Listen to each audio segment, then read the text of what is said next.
चंडीगढ़ से अगली बड़ी खबर का रुख करेंगे। जेपी दलाल ने पूर्व सीएम से मुलाकात की और मनोहर लाल से कैबिनेट मंत्री जेपी दलाल ने मुलाकात की। हरियाणा निवास में दोनों के बीच में यह मुलाकात हुई और प्रदेश के सियासी मुद्दों पर दोनों के बीच में चर्चा हुई। तो जेपी दलाल ने पूर्व सीएम मनोहर लाल से मुलाकात की। मनोहर लाल से जेपी दलाल ने मुलाकात की और हरियाणा निवास में दोनों नेताओं के बीच में यह मुलाकात हुई। तो आपको यह भी जानकारी देते, प्रदेश के सियासी मुद्दों पर दोनों नेताओं ने चर्चा की।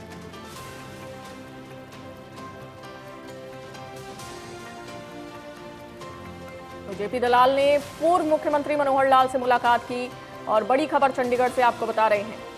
यहाँ पर मनोहर लाल से जेपी दलाल ने मुलाकात की और हरियाणा निवास में दोनों नेताओं के बीच में यह मुलाकात हुई। प्रदेश के सियासी मुद्दों पर इस दौरान इस मुलाकात में दोनों नेताओं ने चर्चा की। तो हरियाणा निवास में दोनों के बीच में मुलाकात हुई, यह बड़ी खबर चंडीगढ़ से। तो जेपी दलाल ने पूर्व सीएम मनोहर लाल से मुलाकात की और साथ ही आपको बता दें कि मनोहर लाल से जेपी दलाल ने मुलाकात की। तो हरियाणा निवास में दोनों नेताओं के बीच में ये मुलाकात हुई। तो साथ ही प्रदेश के सियासी मुद्दों पर दोनों नेताओं ने चर्चा की।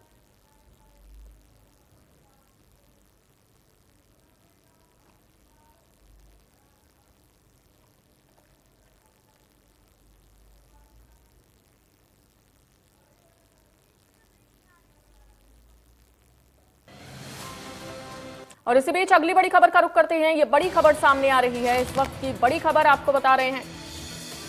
तो गुरुग्राम से बड़ी खबर है। बीजेपी कार्यालय गुरु कमल में बैठक को लेकर बड़ी खबर। केंद्रीय मंत्री राव इंद्रजीत सिंह मीटिंग कर रहे हैं। तो गुरुग्राम से इस वक्त की बड़ी खबर सामने आ रही है। लोकसभा प्रत्याशी बनने के बाद ये पहली बैठक हो रही है और साथ ही बीजेपी पदाधिकारी समेत तमाम कार्यकर्ता इस दौरान इस बैठक में मौजूद हैं। तो ये बड़ी खबर गुरुग्राम से चुनाव को लेकर कार्यकर्ताओं को दिशा निर्देश दिए जा रहे हैं। तो बीजेपी कार्यालय गुरु कमल में ये बैठक हो रही है। गुरुग्राम से ये बड़ी खबर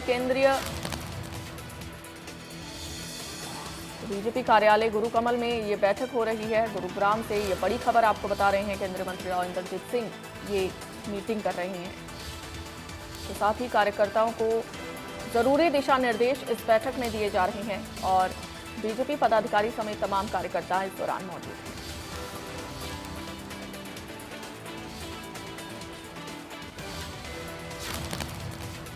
तो गुरुग्राम से ये बड़ी खबर इस वक्त के सामने आ रही है। बीजेपी कार्यालय गुरु कमल में बैठक जारी है।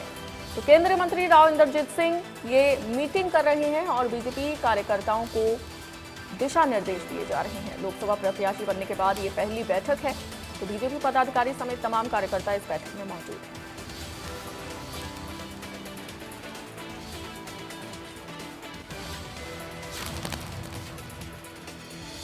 अगली बड़ी खबर का रुख करते हैं। ये बड़ी खबर इस वक्त की हरियाणा कर्मचारी चयन आयोग का पुनर्गठन होगा। ये बड़ी खबर आपको बता रहे हैं। हरियाणा कर्मचारी चयन आयोग का पुनर्गठन होगा। आयोग में चेयरमैन और 6 सदस्य बनाए जाएंगे। तो चेयरमैन और सदस्यों का कार्यकाल 23 मार्च तक होगा और भूपाल सिंह खत्री अपने पद से इस्तीफा दे चुके हैं। तो ये बड़ी खबर इस वक्त की, चेयरमैन और सदस्यों का कार्यकाल 23 मार्च तक है। तो अब ये बड़ी खबर सामने आ रही है।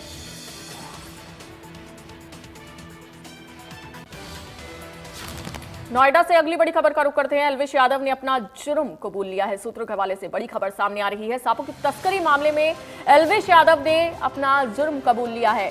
ज्यादातर सवालों के जवाब एल्विश यादव नहीं दे पाया और पूरी रात डर से सो नहीं पाया एल्विश यादव। और साथ ही आपको बता दें, सूत्रों के हवाले से बड़ी खबर सामने आ रही है। पुलिस ने 150 सवाल पहले से ही तैयार किए हुए थे। अब एल्विश यादव की मुश्किलें बढ़ गई हैं। तो ये बड़ी खबर आपको बता रहे हैं इस वक्त की।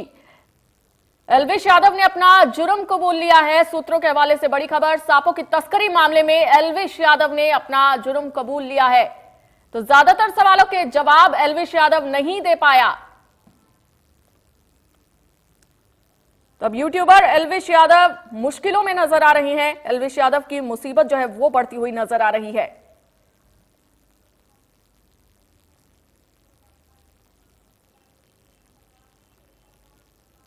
तो नोएडा से बड़ी खबर आपको बता रहे हैं, एलविश यादव ने अपना जुर्म कबूल लिया है। सूत्रों के हवाले से ये बड़ी खबर सामने आ रही है।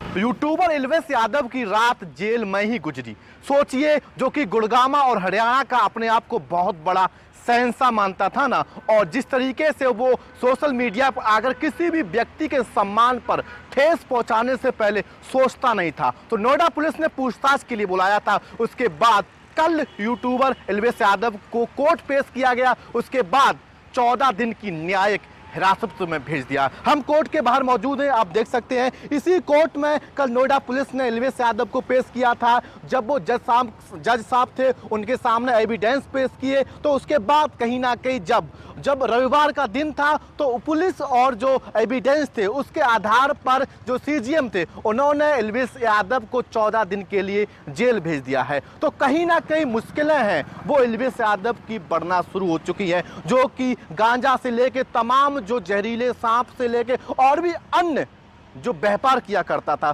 सोचिए कि नोएडा पुलिस ने नवंबर के महीने में एक एफआईआर दर्ज की थी। उस दौरान 20 ml की लिक्विड जहर बरामद हुआ था। एफएसएल की रिपोर्ट आने के बाद पुलिस ने हाथ डाला है। एविडेंस पूरे हैं। एविडेंस के तौर पर एल्विश यादव को गिरफ्तार कर लिया है। लेकिन जिस तरीके से एल्विश यादव, जो कि अपने आप को बहुत बड़ा शहंशाह समझता था, लेकिन जिस तरीके से उसका एक सिस्टम था, सिस्टम पूरी तरह से हैक हो चुका है। सिस्टम पूरी तरह से हिल चुका है एल्विश यादव का। कहीं ना कहीं एल्विश यादव है अब मुसीबत में पड़ता हुआ जा रहा था, क्योंकि एक एल्विश यादव की आर्मी भी हुआ करती थी। जिस तरीके से एल्विश यादव अगर किसी भी व्यक्ति को पास जाकर किसी भी व्यक्ति के साथ मारपीट करने का ना उसका शौक था। अब एल्विश यादव जेल में ही है, लेकिन जिस तरीके से जो एविडेंस है, तो कह सकते हैं कहीं ना कहीं एल्विश यादव को सजा मिलनी तय है। Rajat Kumar, India news, greater Noida.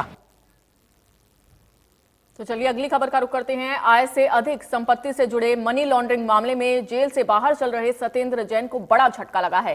Supreme court ने दिल्ली सरकार के पूर्व मंत्री सत्येंद्र जैन की जमानत याचिका खारिज कर दी है और तुरंत सरेंडर करने को कहा है। सुप्रीम कोर्ट ने स्पष्ट कर दिया कि सत्येंद्र जैन को, तो अब आम आदमी पार्टी के नेता सत्येंद्र जैन की मुश्किलें बढ़ती हुई नजर आ रही हैं।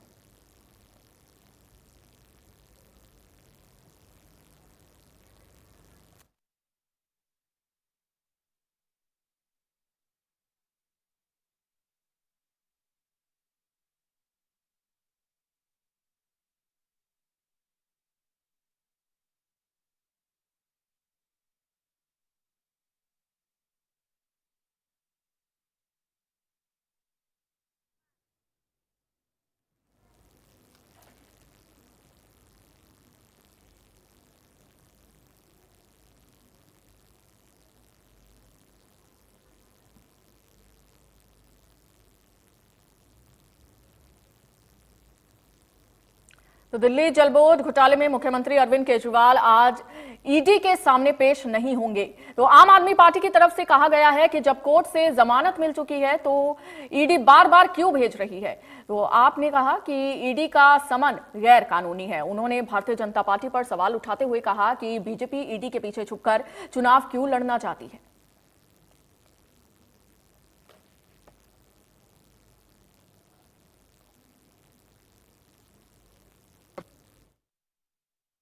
जब आप कोई और रास्ता छोड़ेंगे ही नहीं पॉलिटिकल फंडिंग का, तो सब पार्टियों को मजबूर होना पड़ेगा उसके अंदर। मगर ये कानून बनाया किसने? भारतीय जनता पार्टी ने। दूसरी बात, कांग्रेस के पास ईडी या इनकम टैक्स तो नहीं है कि इनकम टैक्स का छापा पड़ता है, ईडी का छापा पड़ता है और कंपनियां इलेक्टोरल बॉन्ड बनाती हैं। जाहिर सी बात है कि इलेक्टोरल बॉन्ड्स कांग्रेस को देके या तृणमूल कांग्रेस को देके या किसी और पार्टी को देके एजेंसीज को आप प्रभावित नहीं कर सकते। दूसरी बात, ये अरुण जेटली जी इसको संसद में लाए थे, इसका संसद में विरोध हुआ, आरबीआई तक ने इसका विरोध किया।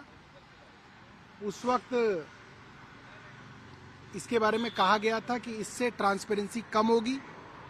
आरबीआई के उस वक्त के गवर्नर ने तो ये भी कहा था कि इसके अंदर जो है डिजिटल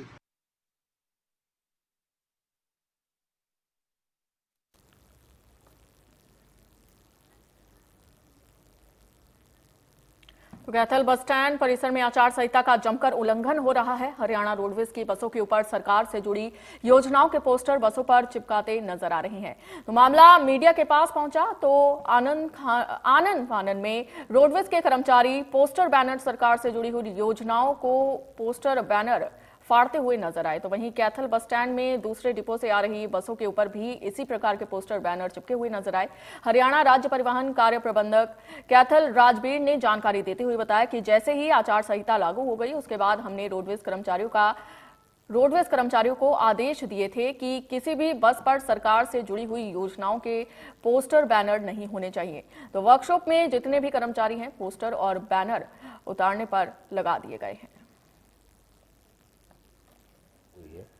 उसके बाद हमने सभी कर्मचारियों को आदेश दे दिए हैं भी किसी भी तरह का सरकारी विज्ञापन किसी भी बस पे नहीं लगा होना चाहिए और जो भी होगा सभी को उतारा जा रहा है और आचार संहिता का पूर्ण पालन किया जाएगा और किसी भी तरह का उल्लंघन नहीं होने दिया जाएगा। सभी कर्मचारी आपने देखा होगा वर्कशॉप में है, सभी कर्मचारी सिर्फ इसी काम पे लगा रखे हैं ताकि किसी भी तरह का उल्लंघन न हो। बस स्टैंड भी और सभी जगह उतरवाए जाएंगे, हर जगह कर्मचारी लगाए हुए हैं। तो तुम मिस्त्री दावत ने कुर्ता है कुर्ता तू दौड़ा है रोड़ा कराओ ये जिंदगी भर।